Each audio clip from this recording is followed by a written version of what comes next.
আজকের সানডে লাঞ্চটা কিন্তু একদম সিম্পল ছিল। প্রথমে ছিল মাছের তেলের তরকারি আর তার সাথে ছিল চিকেনের ঝোল, একদম সিম্পলভাবে করা। আর সাথে ছিল আমার খুব পছন্দের ফ্রুট চাটনি, আর সাথে ছিল পাঁপড়। আর এটা খেতে কিন্তু আমার দারুণ লাগে। আর সব শেষে আমি লাস্টে খেয়েছিলাম টক দই। আর এই দইটা কিন্তু আমার বরাবরই ভালো লাগে খেতে। তো সন্ধ্যের দিকে চলে গেছিলাম একটু মেলাতে, আমি আর আমার একটা বান্ধবী মিলে। আমরা যখন গিয়েছিলাম তখন বেশ ফাঁকা ছিল, কিন্তু আস্তে আস্তে ভিড়টা বাড়ছিল যেহেতু সায়ন্তিকা আসবে বলে।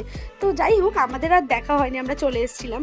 তো মেলাতে গিয়ে প্রথমে খেয়েছিলাম ফুচকা, আর সেটার ভিডিওটা করা হয়নি, তাই গরমে আবার একটু ঠান্ডা ঠান্ডা আইসক্রিমও খেয়ে নিলাম। আর তারপর খেয়েছিলাম পপকর্ন। আর এটা খেতে খেতে আমরা একটু মাঠে বসে গল্পও করছিলাম, অনেক দিন পর যেহেতু আবার দেখা হয়েছে সেটা নিয়েই। তো সবশেষে বাড়ি আসার পথে দেখলাম যে কাকুটা খুব সুন্দরভাবে বাবলগুলো ফোলাচ্ছিল, আর দেখতে কিন্তু খুব সুন্দর লাগছিল। তারপর লাস্টে একটা চিকেন মোমো নিয়ে চলে আসলাম। ভিডিওটা ভালো লাগলে অবশ্যই লাইক কমেন্ট শেয়ার, টাটা।